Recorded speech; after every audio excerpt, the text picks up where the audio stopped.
안녕하세요. 비가 올 줄 알았는데 비가 안 와서 천만 진짜 다행인 것 같습니다. 인권은 저번 주에도 얘기했던 건데요. 인간이 기본적으로 누려야 하는 권리라는 뜻입니다. 그런데 어떤 분들은 인간이라면 기본적으로 누려야 하는 기본적인 권리인 이 인권을 스스로 지키는 분들도 계시기도 하지만 때로는 아니 다수는 인간이라면 누구나 누려야 하는 이 기본적인 권리, 인권을 스스로 지키지 못하시는 분들도 계십니다. 그분들을 사회에서, 국가에서 인권보호 대상자라고 칭하고 있습니다. 즉 자신 스스로가 인간의 기본적인 권리인 인권을 지키는 이들보다 힘없이, 힘이 없어서, 돈이 없어서, 권력이 없어서 스스로 지키지 못해 자신의 인권을 침해받는 이들을 우리는, 사회는, 국가는 인권보호 대상자라고 칭하고 있는 것입니다.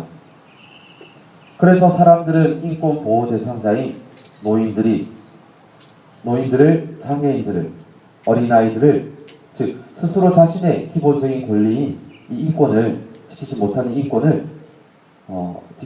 이들에게 다가가 도움을 주어 그들이 누려야 하는 기본적인 권리를 누릴 수 있도록 도와줍니다.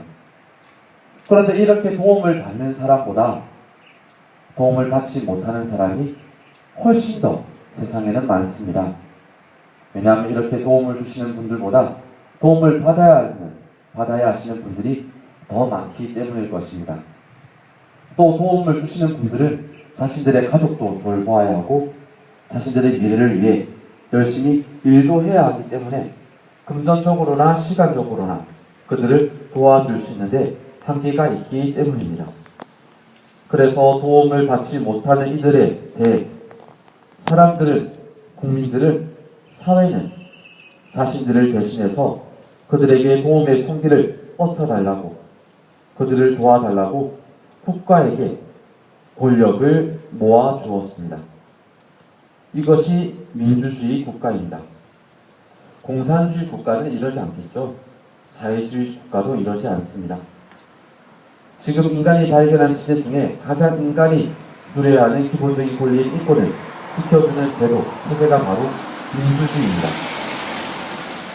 이 민주주의를 대한민국이라는 나라, 우리나라는 대한민국을 움직이는 체제로 선택하였습니다. 민주주의란 국민이 주인이 되어 국민을 위해 정치가 이루어지는 것을 말합니다. 민주주의 원칙에 따른 정치, 즉 국민을 위한 정치가 바로 민주정치입니다. 국민의 정치란 나라의 주인이 왕도 아니고 대통령도 아닌 바로 국민이란 뜻입니다. 국민에 의한 정치, 국민들이 정치에 참여해 나라를 다스린다는 뜻이고, 국민을 위한 정치라는 말은 나라 일이 국민의 행복을 위한 것이 아니라는 뜻입니다. 그러나 조선시대에는 왕이 나라의 주인이었고 그건 신의 뜻이라고 믿었습니다. 오늘 대축기를 지내고 있는 김대건 안드레아 신부님의 시대가 그러하였습니다.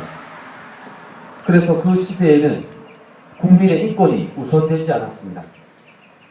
왕의 생각이 우선되었고 왕의 생각이 최고였던 시대였습니다. 그러다 보니 인권 중에서도 종교의 자유가 무시되었습니다. 왕의 생각이, 한 인간의 생각이 무시되었습니다. 무시를 넘어 탄압을 받았습니다. 한 인간이 아닌 조선시대의 백성의 수에서는 작은 수에 속했지만 다수가 무시당하고 탄압을 받았습니다. 그러나 김대건 안드레아 신부님은 그 탄압에 맞서 싸우셨습니다. 왜냐하면 인간은 하느님의 모사성대로 창조되었고 그렇게 하느님의 모습을 담고 있는 한 인간이 무시를 당하면 하느님께서 무시를 당하신다고 생각하셨고 그것은 그리스도 신자로서 참을 수 없었기 때문이 아닌가 생각합니다. 이것을 사회적으로 이야기한다면 인간이 기본적으로 누려야 하는 권리, 인권을 지키기 위해 그 당시의 인권에 반하는 국가의 부당함과 맞서 싸우셨다는 의미일 것입니다. 자신이 지금까지 노력하였던 것이 어쩌면 이 싸움의 물거품이 될 수도 있습니다. 자신의 모든 것을 잃을 수도 있었습니다. 또 피를 나눈 가족도 잃었을 수도 있었습니다. 심지어 자신의 목숨까지 잃었을 수도 있었는데 김대건 안드레아 신부님은 그 잃는 것보다 국가의 부당함에 고통받는 이들과 함께 하겠다는 생각이 우선하였고 몸을 던졌습니다. 즉 인간이 기본적으로 누려야 하는 권리를 스스로 지키지 못하고 무참히 짓밟히는 한 사람 한 사람과 함께하는 것이 그리스도인으로서 더 큰 가치로 복음에 더 가깝게 사는 삶이라고 생각하였던 것입니다. 이것이 예수님이 보여주셨던 바로 그 모습인 것입니다. 이것이 바로 우리가 인간답게 살아갈 수 있도록 목숨 바쳐 지켜낸 그 모습인 것입니다. 인간이 기본적으로 누려야 하는 기본적인 권리를 스스로 지키지 못하는 분들과 함께하는 것이 혹시 죄가 될까요? 다시 한번 말씀드릴게요. 인간이 기본적으로 누려야 하는 기본적인 권리를 스스로 지키지 못하는 분들과 함께하는 것이 혹시 죄가 될까요? 아니요. 네. 그들이 스스로 지키지 못해 지킬 수 있도록 도와주는 것이 과연 죄가 될까요? 아니요. 아니겠죠. 그리스도 신자라면 근데 인간의 생각이라면 기본적으로 아니라고 말할 수 있을 것입니다. 죄가 되지 않는다고 인간이라면 분명히 얘기할 수 있지 않았을 겁니다. 그렇게 죄가 되지 않기에 더 나아가 이것이 사랑이기에 김대건 안드레아 신부님은 스스로 인권을 지키지 못하는 이들과 함께 하셨던 것입니다. 그리고 김대건 신부님 자신 역시 자신의 인권을 무참히 짓밟혔습니다. 그래도 싸웠습니다. 그리고 또 싸웠습니다. 그 힘에, 그 권력에, 그 사회적인 인식에 말이에요. 우리는 지금 인간이 누려야 하는 기본적인 권리인 인권을 스스로 지키지 못하는 이들과 함께하기 위해 이 자리에 모였습니다. 그렇죠? 네. 이들을 우리는 인권 보호 대상자라고 생각을 할 수도 있지 않나 생각합니다. 그렇다면 이들의 고통에 동참하고 계시는 여기 계신 모든 분들은 김대건 안드레아 신부님께서 보여주신 그 삶을 따라 살고 계신 것이라고 저는 확신합니다. 좀 더 깊이 들어간다면 지금 여러분은 예수님의 삶을 따라 살고 계신 것이라고 확신할 수 있습니다. 그런데 인간이 누려야 하는 기본적인 권리, 인권을 스스로 지키지 못하는 분들이 인권을 누릴 수 있도록 우리는 지금 도와주고 있지만 힘에 부치기도 합니다. 그렇죠. 네. 저희가 할 수 있는 것이 한계가 있기도 합니다. 그럴 때는 어떻게 해야 할까요? 앞서 말씀드린 것에 답이 있을 것입니다. 대한민국은 무슨 국가라고요? 민주주의 국가입니다. 국가에 우리의 모든 힘을, 권력을 우리는 몰아주었습니다. 이 힘은, 권력은 국민을 위한 민주주의의 힘입니다. 민주주의의 권력입니다. 이 힘을, 권력을 우리는 사회는, 국가는 공권력이라고 말합니다. 그래서 공권력은 국민을 위할 때에만 공권력이라고 이름 붙여질 수 있으며 존재하는 것입니다. 그래서 우리는 국가에게 요청할 수 있습니다. 공권력으로 우리를 도와달라고요. 왜냐하면 인간이라면 누구나 누려야 하는 기본적인 권리인 인권을 우리 스스로 지키지 못하고 있으니까요. 자, 한번 외쳐보면 어떨까? 마이크 안 잡으실까요? 외쳐보면 어떨까 생각합니다. 국가에게 외쳐보면 어떨까 생각합니다. 우리 좀 도와주십시오라고요. 하나, 우리 좀 도와주십시오. 공권력을 좀 투입해 우리 좀 도와달라고 좀 말씀을 드리고 싶습니다. 그런데 참 아이러니한 것 같습니다. 당연히 국가가 우리를 돌보고 도와줘야 하는데 우리가 도와달라고 하는 이 상황이 참 아이러니합니다.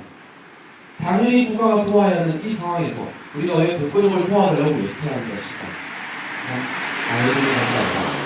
그래서 국가가 우리의 소리를 못 들으니 또 한 번 외쳐봅시다. 우리 좀 도와주십시오. 우리 좀 도와주십시오. 공권력을 투입해서 공권력이 나쁜 말이 아니지 아시죠? 원래 나쁜 말이 아닙니다. 공권력을 투입해서 우리가 스스로 지키지 못하는 이 인권을 지킬 수 있도록 공권력을 좀 투입시켜달라고 우리가 외쳐야 되지 않을까 생각합니다. 이것이 공권력인 것 같습니다. 그런데 한간에는 공권력 횡포라는 말이 있기도 합니다.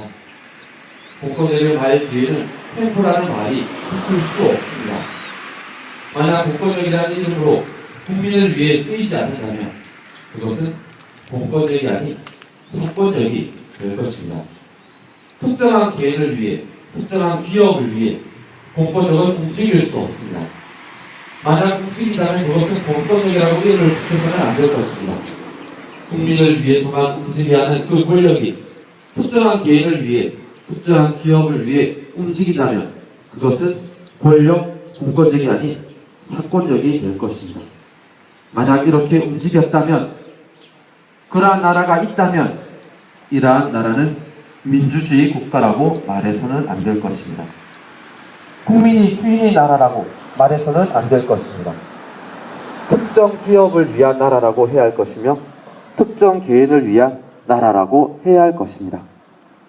어떻게 보면 김대건 안대라 신부님께서 살으셨던 조선시대와 크게 차이 나지 않는 그러한 상황의 나라가 이지 않나 생각합니다. 그렇다면 어떻게 해야 할까요? 지금 김대건 신부님께서 걸으셨던, 더 나아가 예수님께서 걸으셨던 그 삶을, 그 싸움을 우리도 하고 살아야 하는 건 아닐까 생각합니다. 그 싸움에 동참해 주신 여기 계신 모든 분들께 진심으로 감사의 인사드리면서 같이 파이팅 한번 외쳤으면 합니다. 이 싸움에 질 수도 있을지는 모르겠습니다. 그러나 한번 파이팅 했으면 합니다. 하나, 둘, 셋. 파이팅! 네. 이렇게 외칠 수 있는 이유는 우리나라인 대한민국은 민주주의 국가이니까요. 스스로 인권을 지키지 못하는 이들을 우선적으로 도와야 한다며 인권 보호 대상자를 보호해주고 인권을 누릴 수 있도록 해주는 멋있는 나라이니까요. 그런데 설마 스스로 인권을 지키지 못하는 사람들을 숨도 못 쉬게 짓밟지는 않겠죠. 그리고 스스로 인권을 지키지 못하는 이들을 돕겠다고 나서는 이들을 죄인으로 몰아세우지는 않겠죠. 설마 그러지는 않을 거라고 생각합니다. 공권력은 우리의 공권력이며 국민을 위한 공권력임을 잊지 말고 꼭 국가는 공권력을 투입해서 스스로 지키지 못하는 이 인권을, 이 강정을 지켜주리라고 굳게 믿어봅니다. 아멘. 아멘.